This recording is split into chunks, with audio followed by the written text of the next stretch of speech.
ستوري والمر الله وای الله. السلام علیکم ورحمت الله وبرکاته. فضل الرحیم رحیم لیکي سلامونه را لیږلي.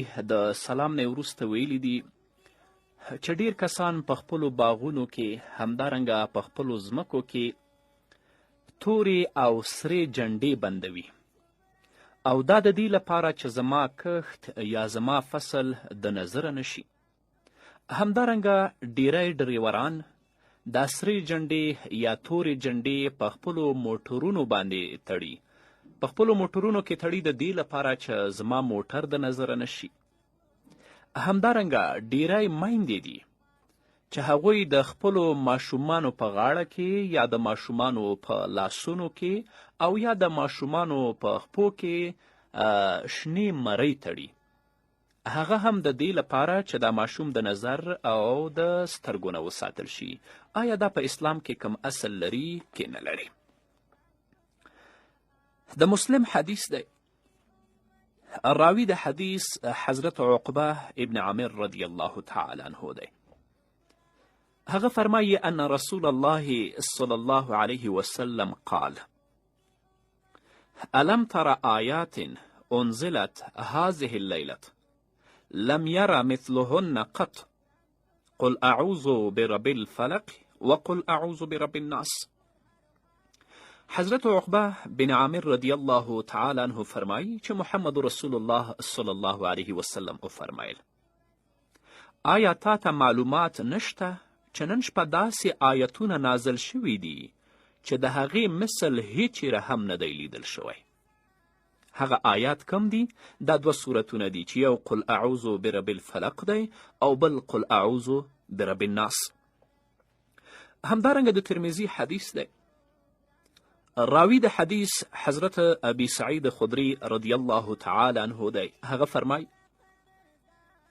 كان رسول الله صلى الله عليه وسلم يتعوذ من الجان وعين الإنسان حتى نزلت المعوذتان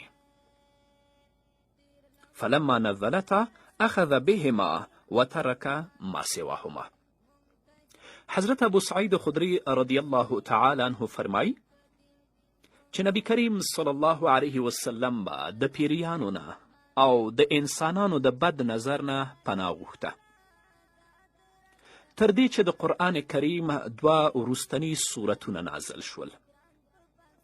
کله چې د قرآن کریم دا دوه وروستني سورتونه نازل شول نو د دې سیزونو د پاره یې دا ونیول، یعنی د پیریانو نه د پناه لپاره، همدارنګه د خلکو د سترګو نه د پناه لپاره نبی کریم صلی الله علیه وسلم همدغه دوه سورتونه لوستل او نورې دعاګانې پرېښودلې. نو د الله رب العزت په کلام کې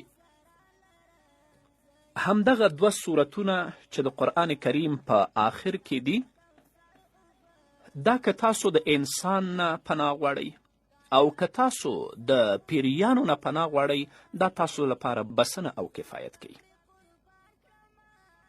هم د سترګو نه هم د پیریانو نه. اما پاتې شوه دا خبره چې ځینې خلک په خپلو فصلونو کې سرې یا تورې جنډې تړي، یا په خپلو موټرونو کې تورې او سرې جنډې تړي، یا د خپلو ماشومانو په لاسونو او خپو کې مرۍ اچوي شنې، هغه هم د دې لپاره چې په دې باندې د خلکو سترګې دفع کیږي. که همدغه عقیده ولري، دا عقیده شرکي عقیده ده. که څوک دا عقیده ولري چې همدغه جنډې به دا د سترګو نه ساتي، یا همدغه شنې مرۍ چې د دې ماشوم په لاس او په پښه او په غاړه کې دي، دا د سترګو نه ساتي، دا په دې باندې معتقد وي، دا شرکي عقیده ده. مولا علی قاری رحمه الله په مرقات شرح د مشکات کې په 8م جلد کې 358 صفحه کې لیکي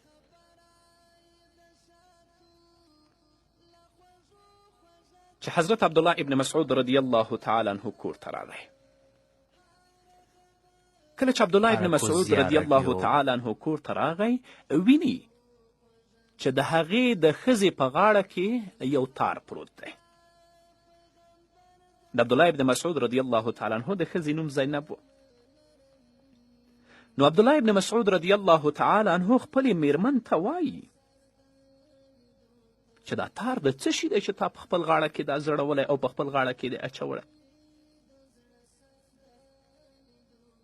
نو د عبدالله ابن مسعود رضی الله تعالی عنه میرمن ورته وایي چې زما په سترګو کې څه تکلیف و، زه فلاني ته لاړم، هغه دا تار راته دم که او دا مې په غاړه کې واچو، زما سترګې ښې شوې. نو عبدالله ابن مسعود رضی الله تعالی عنه هغه تار اخلي، د ده د غاړې نه شلوي. هغه میرمن وایي فاخذه فقطعه ثم قال انتم آل عبدالله الاغنیاء عن الشرک. دا شرک دی، دا د غاړې نه ته لرې که. ځکه د هغې میرمنې د عقیده وه چې همدغه تار ما په غاړه کې واچوه او زما د سترګو نه چې اوښکې راتلې هغه ښې شوې. او مرقات شرح د مشکات د دې لاندې بیا لیکي چې دا هغه خزرات دي. هي خضرات كانت العرب تعلق على الثبي لدفع العين بزعمهم وهو باطل. همدغه شیانو به د مشرکینو همدغه شیان به د مشرکینو د ماشومانو په غاړه کې اچول کېدل. هغوی دا ګمان کوه چې دا به یې د سترګو نه ساتي، او حال دا چې دا باطل دی. همدارنګه علامه ابن عابدین الشامی رحمه الله په رد المحتار کې په 6 جلد کې په 363 صفحه کې همدغې مسئلې ته پوره وضاحت ورکړی دی. د مکې مشرکینو به شنې مرۍ، اډوکي، یو شی بل شی راواخیستل د خپلو ماشومانو پښو، لاسونو او په غاړه کې زړول د دې لپاره چې دا د سترګو نه ساتي.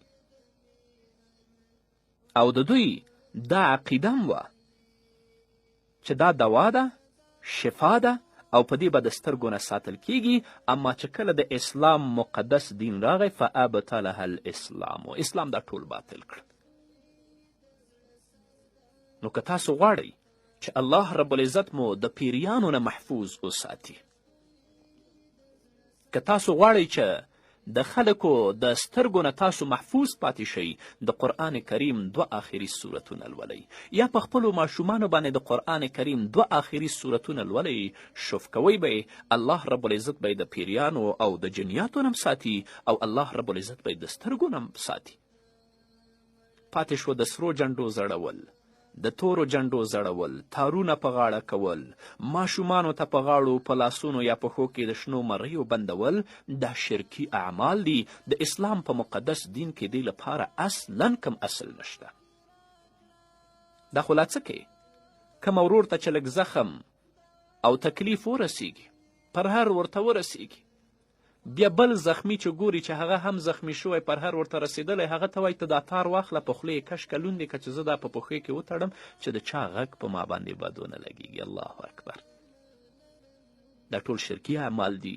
د اسلام په مقدس دین کې د الله رب العزت په کلام کې د نبی کریم صلی الله علیه وسلم په سپېڅلو احادیثو کې دې لپاره هیڅ کم اصل موږ نشو لیدلی.